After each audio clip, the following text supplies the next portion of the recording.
हाय नमस्कार जय जगन्नाथ मु आरजी हरप्रिया आपण मैंने शुणुंट रेडियो सुरभि 89.6 एफएम नदिगा श्रोता बंधु आज मु आपण मानक पई नै आसी गोटे छोट गपटीर ना हिसाब लेखक देवेंद्रपुर बालेश्वर रु राजेश कुमार बारी तेबे डेरी न करी चलतु शुणिबा गपटी को। दीर्घ 6 वर्ष परे घर को फेरी पुओ को पाई मार पाद खुशी तले लगुन था। पिंडारे पटिया पकई दे पुओ को खाइबा को देला माँ।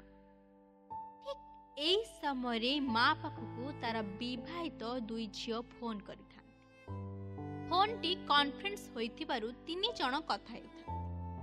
जो फोन कॉल टी पाई माँ अपेक्षा करी रही थाए किंतु आज से फोन कॉल टी मार मन को विचलित करछि। से भाभी पारुने जे आज खुशी हेबो ना पुओ को 2-4 पद सुनाई देबो।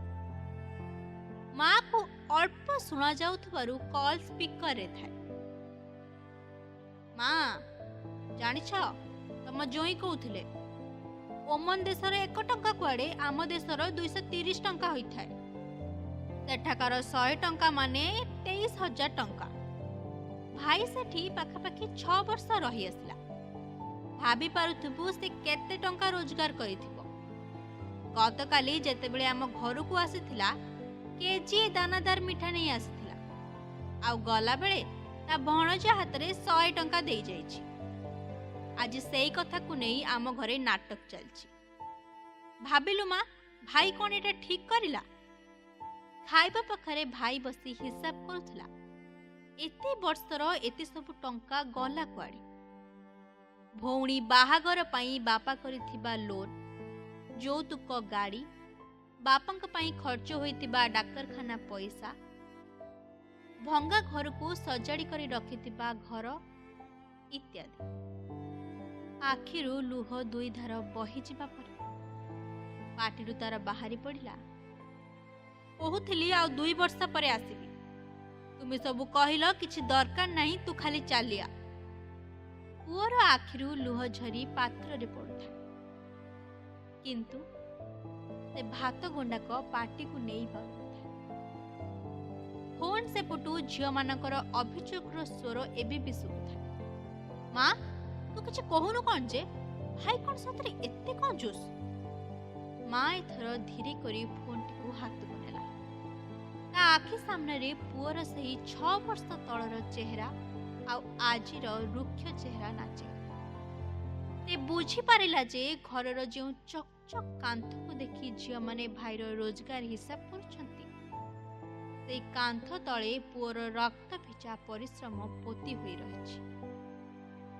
माँ गंभीर स्वर रे कहे माँ सुमी मिनी तुमे माने ठीक कहूछ। ओमान टंकार मूल्य बहुत हेले से टंका गला कुआडे तार हिसाब तुमे रखिछ कि। सुमी तो बाहागर बेले जो 5 लाख टंकार ऋण होइथिला सेइटे किए सुझिला।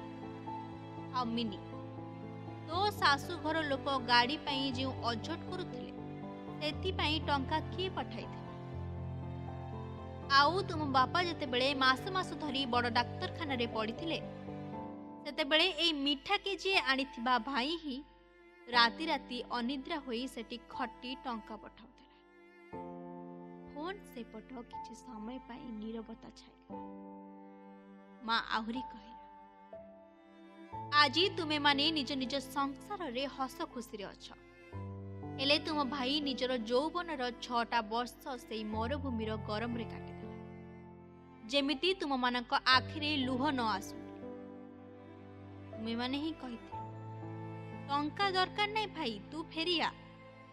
आउ आज से फेरी आसला बोली ताको हिसाब मागुछ। मने रख मिठा पुड़ियार आकार रु भाईर स्नेह मपा जाएनी। यह कही माँ फोन टी को काटी पुओ पाखक जाई ता मुंडरे हाथ आउसी दे कहिला खाई दे पुओ ए घर ए माँ सबु तोर तू फेरी आसीचु ମୋ ପାଇଁ ସେଇଟା ହିଁ ସବୁଠାରୁ ବଡ଼ ଶକ୍ତି। ପୁଅ ମା କୋଳରେ ମୁଣ୍ଡ ରଖି କଇଁ କଇଁ ହୋଇ କାନ୍ଦି ଉଠେ। ତାର 6 ବର୍ଷର ଥକାପଣ ଯେମିତି ମାର ସେଇ ଟିକକ ସ୍ପର୍ଶରେ ଧୋଇଯାଏ। ଶ୍ରୋତା ବନ୍ଧୁ, ଆଜି ପାଇଁ ଏତିକି। ରହିଲି, ନମସ୍କାର। You're listening to Radio Suravi 89.6 FM.